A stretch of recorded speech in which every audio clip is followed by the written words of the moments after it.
Good morning, students. Let us start a new chapter, circles. You know about circles. Here, listen. A circle is a closed figure obtained by joining all those points in a plane which are at a constant distance from a fixed point. All of you look at the board. This is a circle. Here we can mark C as the center, and if P is a moving point such that CP is always a constant, we can denote that CP as R. You know that R means radius of the circle. Here this P is the moving point, and if you join that points, you will get a circle. Now listen some terms related to this circle. In the mensuration chapter, we studied about what is circumference of a circle and the area of a circle. Just revise that. Circumference means the perimeter of the circle or length of the boundary. Here the word is circumference, and you know that circumference is equal to 2 pi r. And the second term used there is the area of a circle, that is capital A equal to pi r square. And again you know that pi means 22 by 7.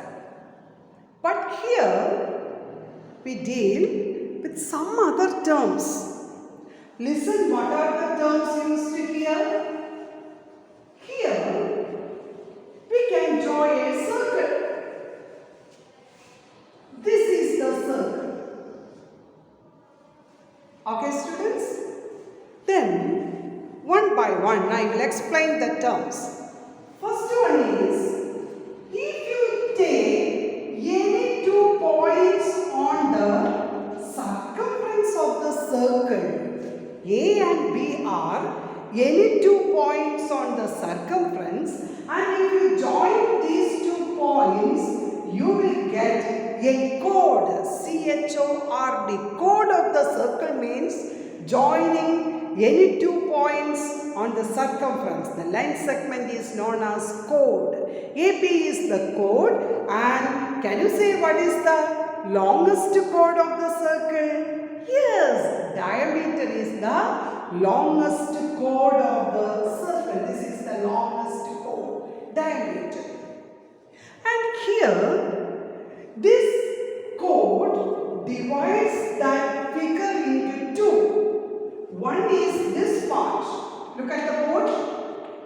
And the second one is this upper part. And this portion is known as the segment of the circle. Segment of the circle. And one part is above. That is known as, that is the bigger part, therefore that is known as the major segment. This is major segment, and the small portion is known as minor segment. Then next is,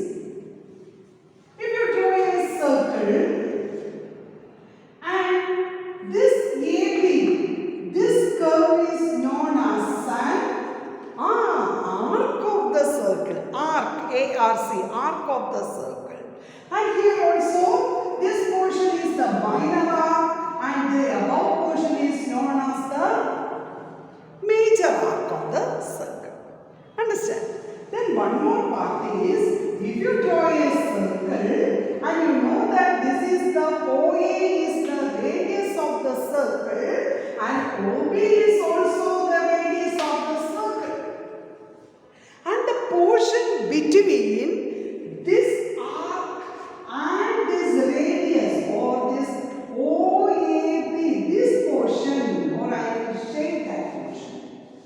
This portion is known as the sector of the circle. Understand? What is the meaning of chord? If you join any 2 points, you will get the chord of the circle. Then the next one is segment meaning, then arc meaning, and the next one is sector. Okay, now come to the point. Here in this chapter, our aim is to study some theorems relating this circle. One by one, I will explain. Right, theorem 1. Theorem 1. All of you write the statement. The first one, angle in a semicircle is 90 degree. I will repeat. First theorem says angle in a semicircle is 90 degree. All of you look here. I will draw here a semicircle. This is a semicircle. And here you know that this AB is the longest chord, that is the diameter. The diameter separates the circle into 2 equal halves. One portion is known as the semicircle. And theorem 1 says angle in a semicircle is 90 degree. All of you look here.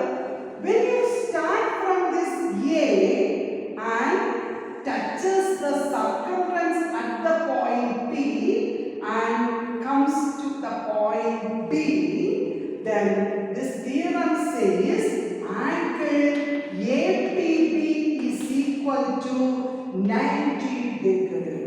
The first theorem says angle in a semicircle is 90 degree. Understand? Then draw the figure.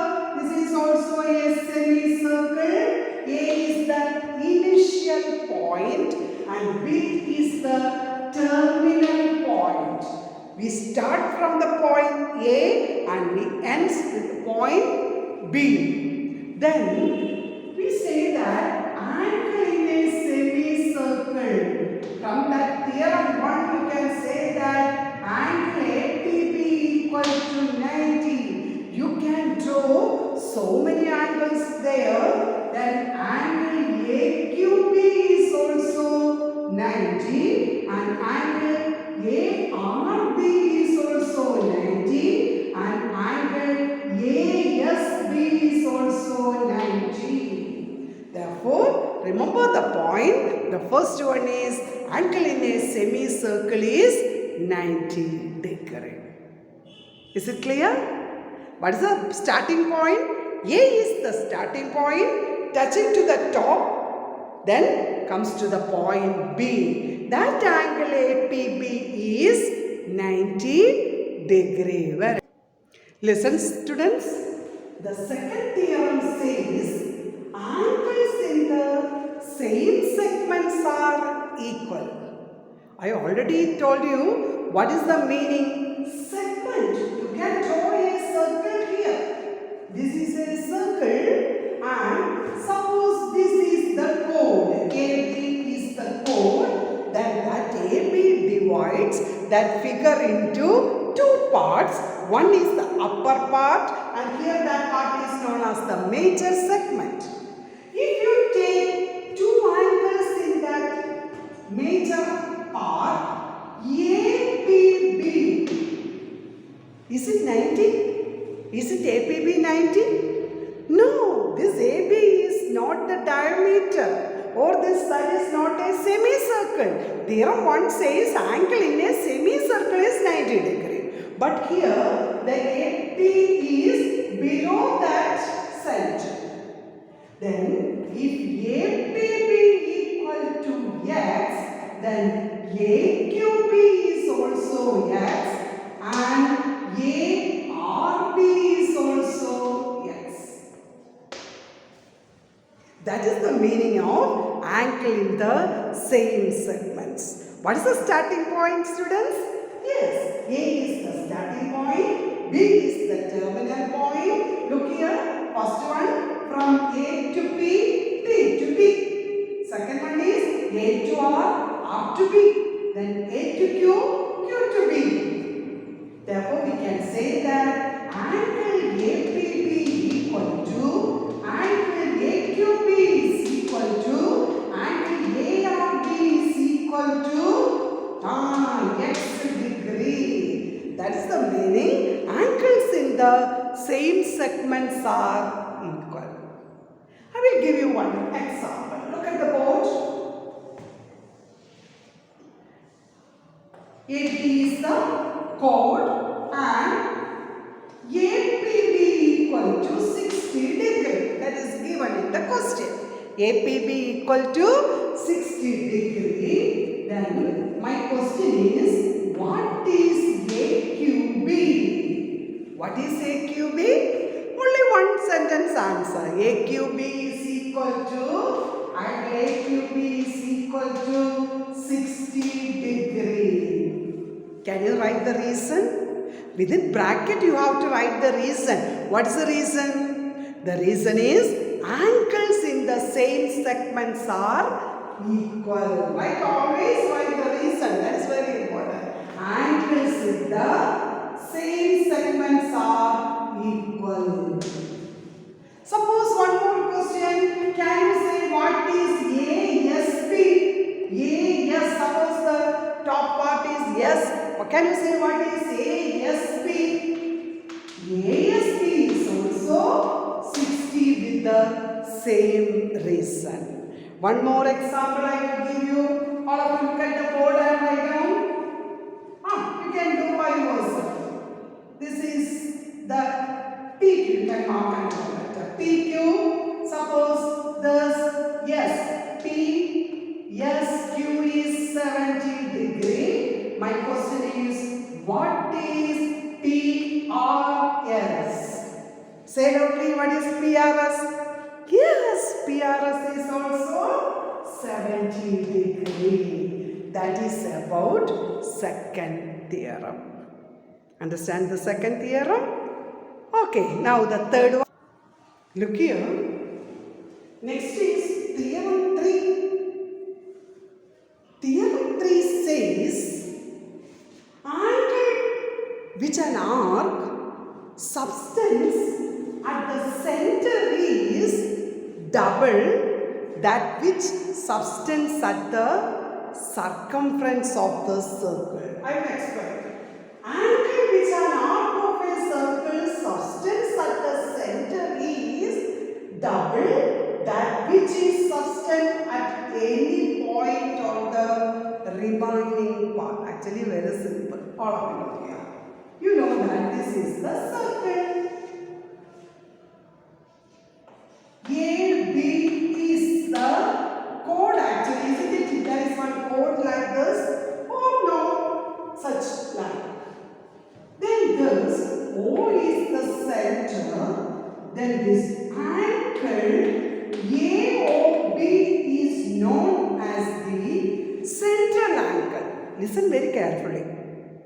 Angle AOB is known as the central angle.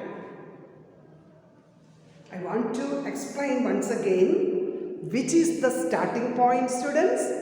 A is the starting point, then B is the terminal point, initial point and terminal point, then that angle from the center. AOB is known as the central angle.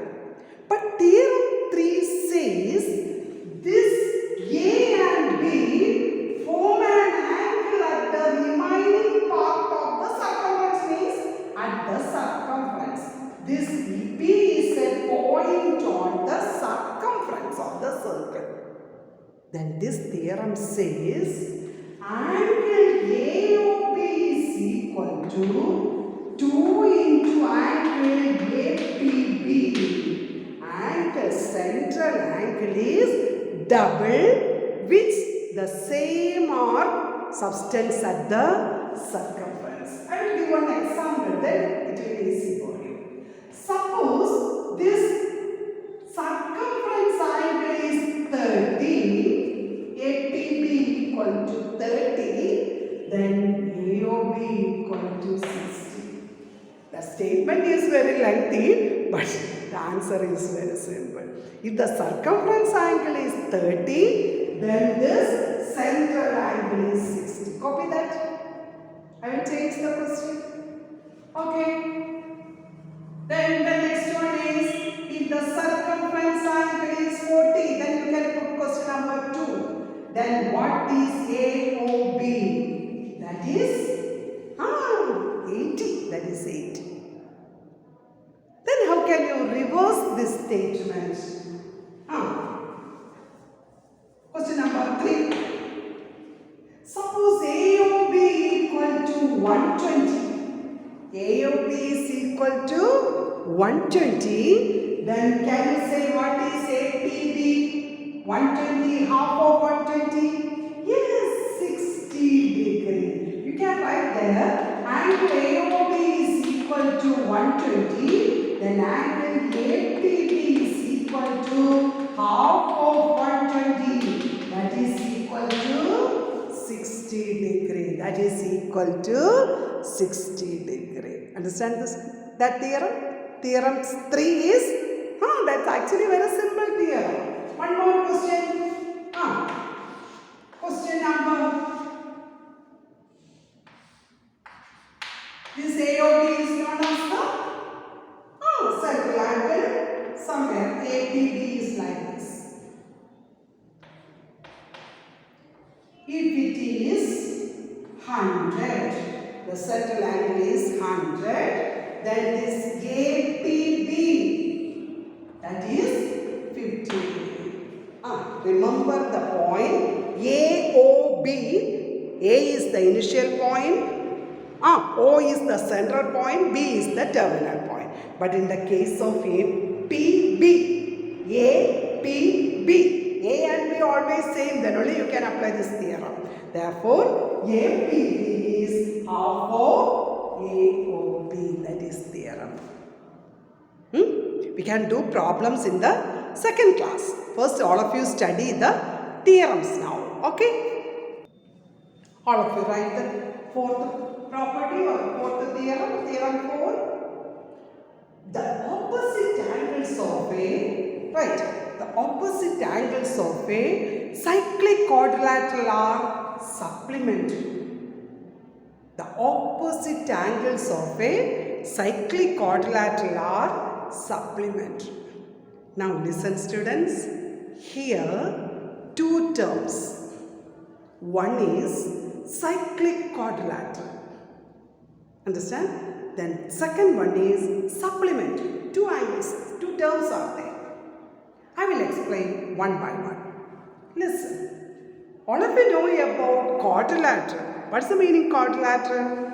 Yes, that is a four-sided figure. This is a quadrilateral. Cyclic quadrilateral means, here the chapter is circles, isn't it? And first we draw the circle. And here, inside the circle you can draw a quadrilateral. ABCD is a quadrilateral. Inside or the four vertices lies on the circumference of the circle. Such quadrilaterals are known as cyclic quadrilateral. I will once again explain. The four vertices lies on the circumference of the circle. Such quadrilaterals are known as cyclic quadrilateral. Then the meaning of supplementary. What's the meaning supplementary angles? Yes, sum of the two angles equal to 180. Draw the figure. ABCD is a cyclic quadrilateral. Theorem 4 says opposite sum of the opposite angles of a cyclic quadrilateral are supplementary. Angle A plus angle C gives 180. All right. Angle A plus angle C gives 180. Same way, angle B plus angle D is also 180. Angle A plus angle C is equal to 180 and angle B plus angle D is also 180. That's the meaning of quadrilateral and cyclic quadrilateral. Sum of the opposite angles of a cyclic quadrilateral are supplementary. Yes, write some examples for that. Copy the same problem. You can mark here 80.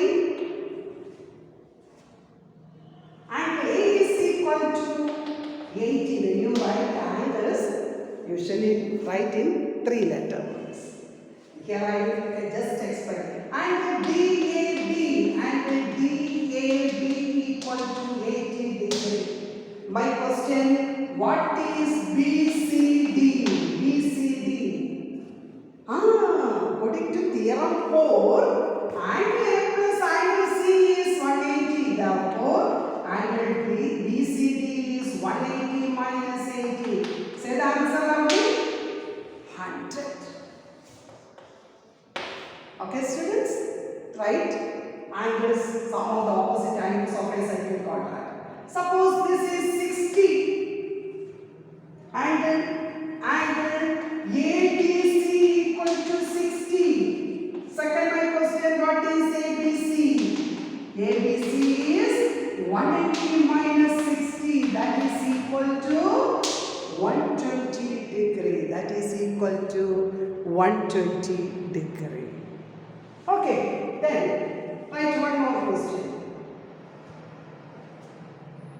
All of you write all this.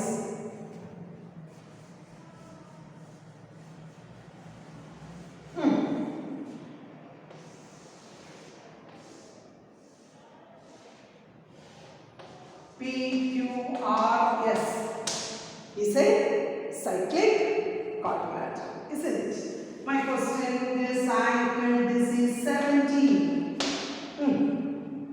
Say that. What is angle P? 180 minus 70 is 110. Suppose my question, this is angles 80. Then angle S is 100. Isn't it? Then write one more question. In all these questions, write the reason also. Okay, then draw one figure. A, B, C, D is a cyclic quadrilateral. Angle A is equal to 130. Then can you say what is this angle C? 180 minus 130. What is the answer? 180 minus 130? Yes, 50. Very good. If angle D is equal to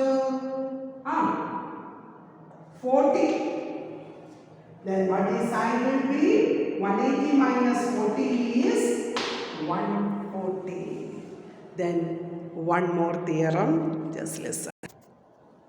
Then the last one is the exterior angle of a cyclic quadrilateral is equal to the interior opposite angle. Once again, the exterior angle of a cyclic quadrilateral is equal to the interior opposite angle. I will explain. Or look at the board. This is the circle.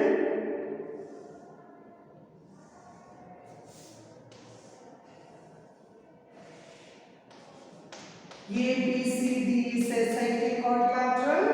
Then this angle CBE is known as the exterior angle. That is equal to interior opposite angle. Interior angle means this angle. Interior opposite angle. Okay? Suppose this is 130 degree. Then this ADC is also 130 degree. That's the meaning of this theorem.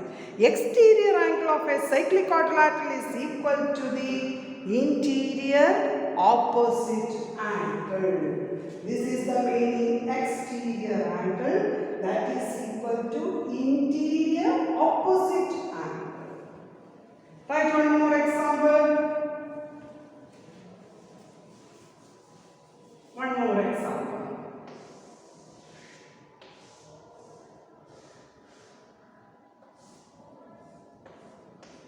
This is 100. Automatically you can write the answer. This is a straight line, isn't it? Now what is this? 100 plus 80 gives 180. This is 80. If this is 80, you know that the opposite angle of a cyclic quadrilateral is supplementary, therefore 100. Isn't it? Anyway, you can write the answer. Understand? But here we use the theorem, exterior angle is equal to interior opposite angle. These are the main theorems. Then some more terms related to this chapter. All of you listen that. Okay, students, draw a circle. AOB is known as the central angle. I already told you. AOB is the central angle. All of you look at the board. Suppose this AOB equal to x, then reflex AOB, reflex angle AOB is, look here, can you say what is angle around a point? Angle around a point is 360. Therefore, how can you write the reflex angle of AOB? That is this one. This is the reflex angle of AOB. That is 360 minus x. Okay. Suppose one example, x is equal to 120 degree. How can you find the reflex angle AOB? That is equal to 360 minus 120. 0, 4, 240 is the reflex angle of that angle. Okay, then watch this class, study well, then in the next class I will do some problems relating the same chapter. God bless you.